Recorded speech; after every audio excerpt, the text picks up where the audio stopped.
How are you? Today is Tuesday. I know I usually come on Wednesdays, but tomorrow I'm actually going into the city to meet up with my friend, see some Christmas decorations, and go to a Broadway show. The Pros of Living in Long Island, about half an hour from New York City. I love living here. I have so many things at my fingertips, and I just really enjoy where I live. Unfortunately, I didn't make it to the kitchen, the bathroom. Can't even say it. The boutique designers expo, BDNY, Boutique Design New York. I missed it. I was going to go, but I didn't go. And sometimes I kind of, in this kind of weather, I get a little bit depressed. I don't know about you, but I get a little depressed during this winter, the winter months. Don't do well in the winter. Although I love New York and I love the winter time, I just don't do so well mood wise. That is, I don't know if anybody else suffers from that. And I think a lot of that has to do with also working by myself and working from home, working alone. Maybe you all experience that too.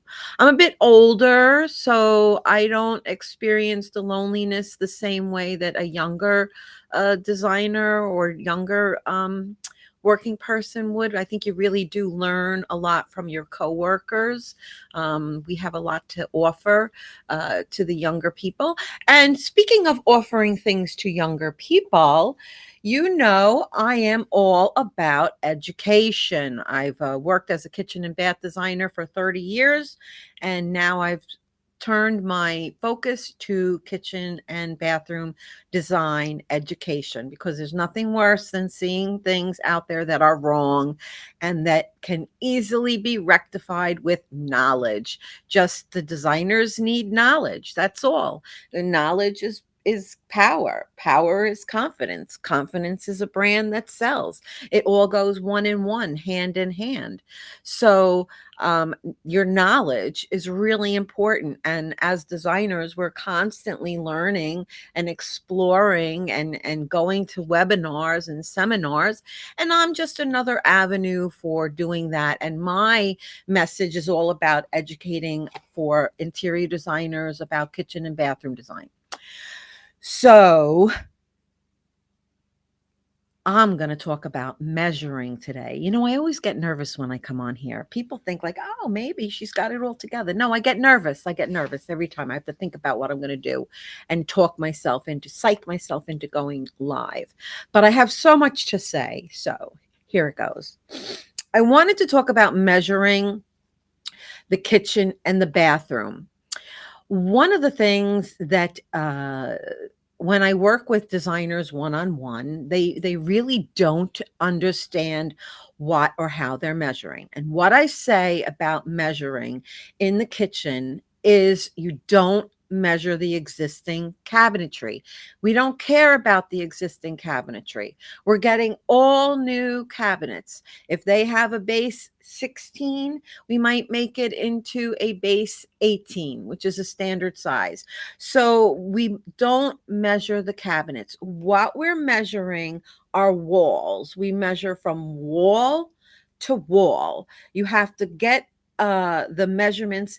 A lot of times, what you have to do is add things up as you go, but you don't hold the tape measure in the middle of the air. Okay, you don't hold it in the middle of the room, because maybe your tape measure is, and you should all have a heavy duty 25-foot or more tape measure, a good heavy duty tape measure, to fall back on all of those electronic ones, because sometimes I've spent more time fiddling with that electronic measurer as opposed to just getting out my tape measure. At least there are no mistakes with this. And in the bathroom and the kitchen, it's extremely important to be exact, down to the eighth of an inch. Okay, you're measuring these eighth of an inch. If something's an eighth of an inch too big, it's not going to fit. Okay, that's why we have fillers and we measure the way that we do. So you take your tape measure Okay, and we all know, and in the kitchen, when you're measuring, you have to include your little measurements. If you're coming up at a half an inch or 3/4 of an inch, that's what you're saying. You're not increasing it to the next number. You're giving me the exact measurement. So you need to know your 1/4 of an inch, your half an inch, 3/4 of an inch, and an inch, and these 1/8 ticks in between.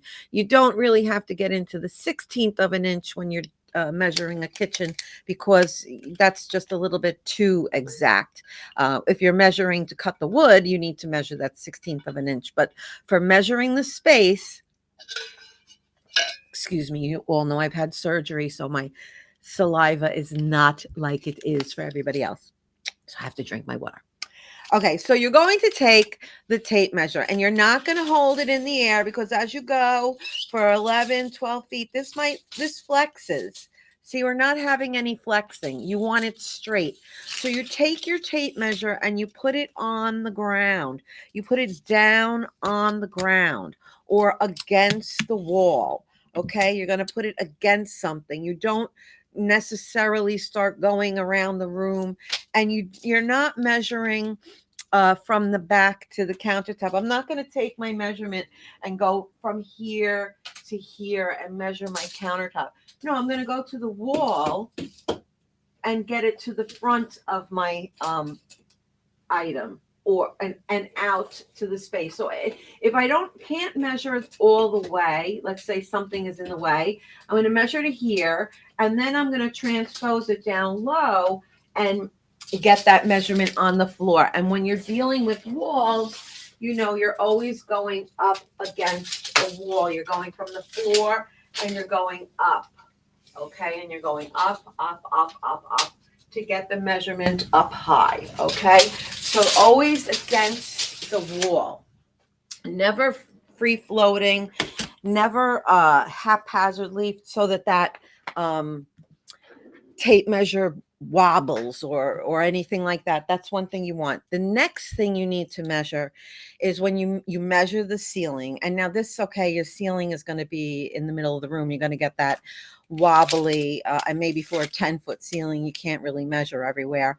But for an 8-foot ceiling, you want to measure in a corner there, and then in the opposite end of the room in the corner there. And the reason you're doing that is because you want to see how off level the space is. The rooms always settle over time, so nothing is level. Walls are never plumb, 100%, and floors are never level, 100%. Everything slightly shifts. It might be level when it's first built, but over time it's going to settle and change. So you want to measure the ceiling in one corner and another corner and maybe another corner, or maybe in the middle of the room if you can. So you're getting your different heights in room in within the room. One end might be 96.5 and the other end could go down to 95.5. So you could be an inch off of level, but you need to have that information so that when you're working, you're going to take the shortest number and design from that point. Okay, and then another thing that you're going to measure is the plumbing. You're going to open up the sink, okay, and take a picture of the plumbing underneath the sink.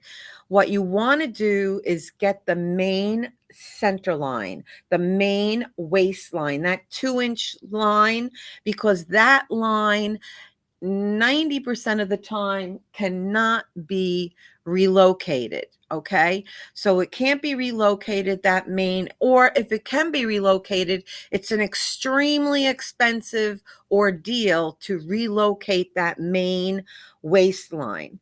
And the reason you take a picture underneath the sink is because just because the sink is there doesn't mean that that's where the plumbing is coming from. Never assume that you're running the center line of the sink to the faucet and that's going to be the center, because you could open up the door and go, oh my gosh, the pipes are actually coming from the side wall. That's happened to me before. It's like, where is the plumbing coming from? It's not in the sink or something like that. So you want to make sure you open up the sink and take a look at that. The next thing and always take a picture.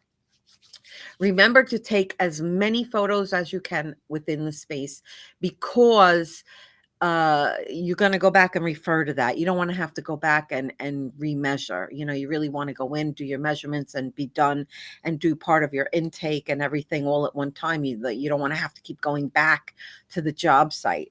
Another thing you want to measure is the doorways, the entranceways into the kitchen and into the home. Measure the main front entryway. If this way you can find out what dimensions you're working with to be able to get your items in to the house, into the residence. If you're in a building, you need to measure the elevator. Okay, if we have tall cabinets, tall end panels, anything tall, you've got to be able to make sure it fits in the elevator.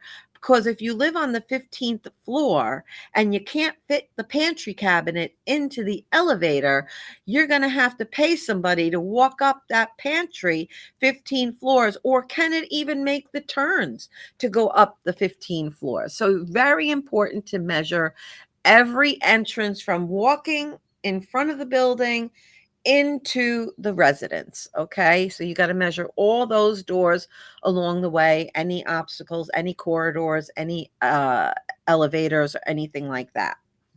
The next thing you're going to do in a kitchen is you're going to take a picture of the electric panel. Okay, you take a picture of the electric panel because each and every appliance in a kitchen requires its own circuit. Some kitchens were built at the era when this code was not in force. So when you have an older home, or let's say a home that you're adding appliances to, you need to know, what's my electric panel look like? Is the electric panel full? Is there dedicated, if they're adding one appliance, you have to maybe possibly upgrade their electric panel. So you want to be able to take a picture of their electric panel and see if there's any empty slots to put additional circuits in, or if not, you may have to double up or redo the electric panel or add a sub panel. Again, that adds thousands of dollars to the project. So the homeowner isn't necessarily aware that their wonderful renovation now includes $5,000 towards an electric panel. Okay, so you need to measure that. So those are the important things to measure in the kitchen. And remember, you're measuring all the walls. You're not measuring cabinets. You're measuring center lines of ranges, refrigerators, and the sink. And you're measuring where the pipes are coming from underneath the sink. Okay, so that's what you need to measure in the kitchen. Then what you do in a bathroom, the same idea with the plumbing fixtures. You need to take pictures of all those center lines. And when you're measuring the shower, you're really measuring the center line of the drain. Okay, the walls can change possibly, but the drain location is 90% of the time cannot be relocated depending on the construction and everything like that. And changing a tub into a shower, sometimes it can be done, sometimes it can't be done. It depends on the pipe, and also what the contractors are going to tell you in the building, if there's restrictions in the building. Then the other thing you want to measure in the bathroom is the toilet bowl, the rough. Okay, when you're ordering a toilet, you're ordering it by the rough. Now, the rough is the bolt on where the toilet goes into the floor and sits on that pipe. There's a bolt. And from the bolt to the back wall is what you're measuring. And that is called your rough. Unless it's a back mounted toilet, you're going to be, then that's just a back mounted toilet. But if it's a floor mounted toilet, you measure to the bolt on the floor. That is the rough. And the roughs come in 10, 12, or 14. If you're ever specifying a toilet, the majority of toilets are 12-inch rough. However, the toilets, if you have a 10-inch toilet, usually you can get, you'd have to find a 10-inch rough toilet, or you can get an adapter for the toilet. Certain toilets come with the flexibility. You have to add another piece of equipment to it, and it's a bottom plate that kind of adjusts where the rough is in the toilet. So you want to measure the bolts and the rough in the toilet. And again, what you want to do with a bathroom is, if they're putting in a toilet, or if they're doing their shower, or whatever I mean, a toilet, a tub, whatever you're doing in the bathroom, you need to go look at the water heater. Take a look at their water heater, because if they're upgrading their bathroom, do they have an old water heater? Do they have a small water heater? What if they're putting in a nice big jacuzzi tub? Do they have an 80-gallon water heater that can handle filling up that tub and not going cold with the water? So those are the things that you need to measure in the kitchen and in the bathroom, the main things. There's lots of other things you need to measure, like the windows and the openings and the moldings and stuff like that. But I just wanted to give you an idea of the main critical ones to do in the kitchen and in the bathroom. So that was my little spiel today. So if you haven't heard, I am running the Kitchen and Bath Design Academy. Now has certified CEU courses, which are given. They are not on demand. They are given as a presentation with a question and answer session afterwards. So they're live learning sessions that I hold. The one upcoming is going to be about the kitchen guidelines. The next one after that is going to be about the bathroom guidelines. And then the next one after that is going to be about the design processes. How do you go about starting a kitchen project and starting a bathroom project? And I take you through the measuring, what to measure, all the way to the intake, into the development, into the drawings, into the presentation. Then after that, I have a new class that was just CEU certified, which is all about the cabinet construction standards. And that's a 2-hour class. And that, again, is a really great class, because that's going to be focusing on how to distinguish framed versus frameless, inset, overlay, standard overlay, cherry wood, maple wood, dovetail drawer box, a good dovetail drawer box versus a poorly constructed drawer box, a good cabinet construction versus a inexpensive cabinet construction. How do you know the differences? How can you tell what is a good item and what's a bad item? I mean, sometimes you could tell from looking at it, but I'm talking about the science of kitchen and bathroom cabinet construction standards, vanities, any kind of kitchen cabinetry in the industry, whether it's European or American or Canadian or from anywhere else. There's all a standard to construction of what you should be expecting and what gets you what. And a lot of times, like, I'll have designers go and they'll say, this is a beaded inset door. And you're like, no, it's not. Because that designer doesn't know, not because, or they may have gotten some poor information. So I have 30 something years worth of experience. I know a lot. I don't mean to be like, oh, I know a lot, but I do. I know a lot when it comes to kitchen and bathroom design. That's my powerhouse. That's my spiel. That's my bread and butter. That's my passion. Kitchen design and bathroom design.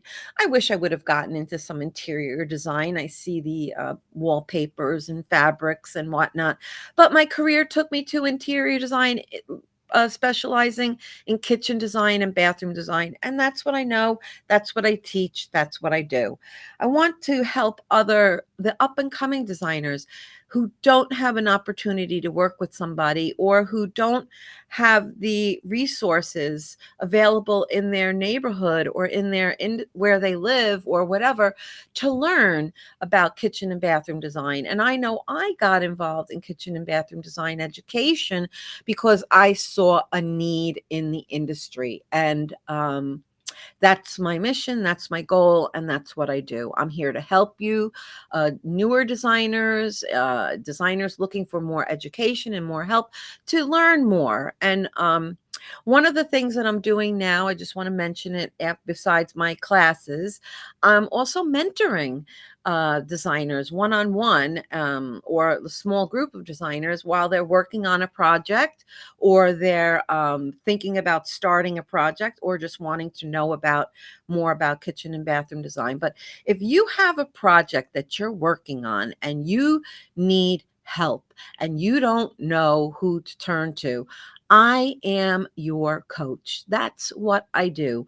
I teach you while I coach you. So if you're working on a project and you need a little information and you need help, you need guidance, and you don't know where to go, please reach out to me, because I am your advocate. I'm helping you to help your clients and improve your business. Not only the business, but your skill as an interior designer, kitchen and bath design specialist when you're tackling on these rooms. Because I don't know any interior designer. If you're in someone's house, they're going to ask you, can you do my kitchen? Can you do my bathroom? The same way that they ask me if I can do their living room and I could do their dining room. In my case, I don't choose to get involved in those rooms, and I'll say, yes, I can do it, and hand it off to a well-known designer that I have a relationship with. Or if I was maybe at that point in my career, I might try and tackle it, but not at this point. At this point, I'm here to really teach and educate, and working with the younger designers who are, they really just, working on floor plans, working on blueprints. The designers are using SketchUp. They're using CAD. They're not using the 2020 design program. And I find that the dimensioning is wrong on what the designers are coming up with, because they just aren't thinking as a kitchen and bathroom designer. So that's what I'm here to do, help you guys think and function as a really, really great, fabulous, technically solid kitchen and bath designer. What I teach is the foundation. From there, you go up. Okay, but the foundation is what you build upon. So what that is the core of what I'm teaching, so you can have this great foundation to go work from, and not have areas that your foundation needs building upon. I'm here to help you build the foundation for your kitchen and bath design career. National Kitchen and Bath Association is fabulous, but I am small potatoes, and I am not here to um, run exams and tests and certification and stuff like that. I'm here to teach you what you can learn and know, just like the certified designers, but they've taken all kinds of more classes, more education, took a test. I don't think that's always necessary for every designer. So anyhow, keep an eye out for my upcoming courses. The next course is starting Thursday, the 16th, and that's on the kitchen design guidelines. Very important class to take for the most used kitchen guidelines that I've used in my 30 years career, and also some of my own guidelines that I use because they make sense and they work in the real world. Okay, guys, listen, have a great day. I won't see you tomorrow. I will be going again. Like I said, I'm going into the city because why not? I can. I live here. I'm in New York City, girl. All right, guys, have a great day. I really love you. Thank you for watching. Peace out and ciao.